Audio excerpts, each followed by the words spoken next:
Start.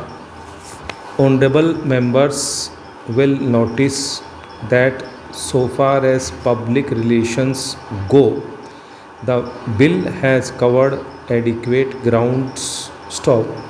In a measure like the Companies Bill, however, which covers the entire field of the operation of joint stock companies, the limits of consultation and discussion can never be exhausted, and I would like to inform honorable members that although the bill was introduced in Parliament over 7 months ago, our officers have been engaged throughout this period in further studies and informal discussions with the interests concerned, and on occasion I have also participated in such discussion. Stop.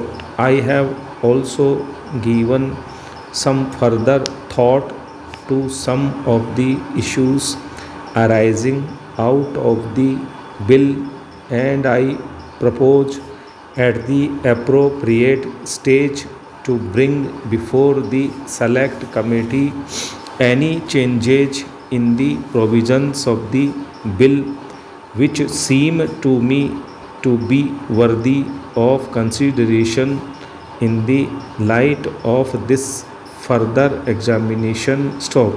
No honorable members will have noticed that the bill contains 6 clauses and 12 schedules. Stop. I think it is probably one of the longest legislative measures in recent legislative history. Stop.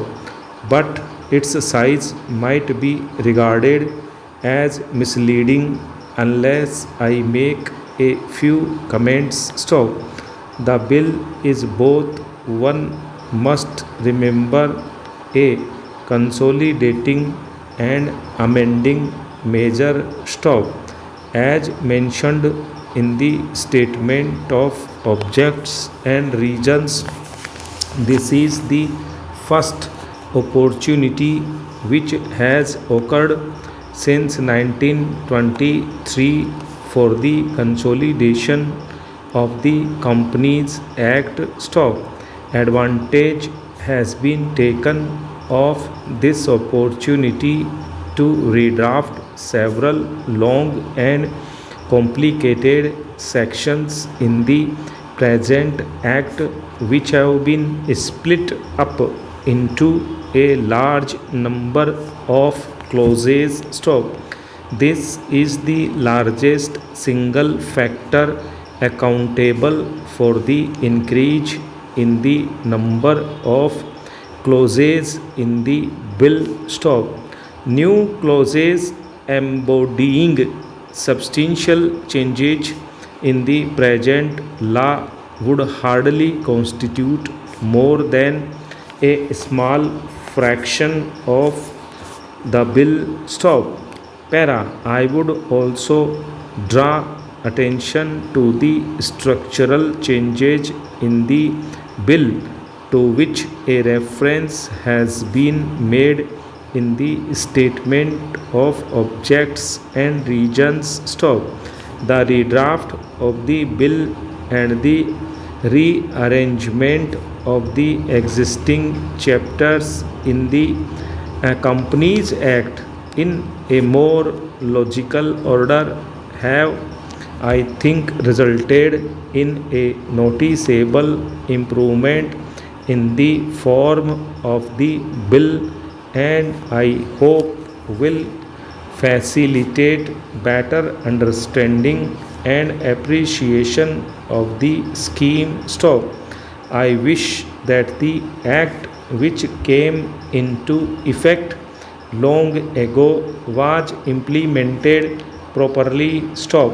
I know that the minister here is very earnest in implementing it, but unfortunately his colleagues at the state level are disappointing him. Stop.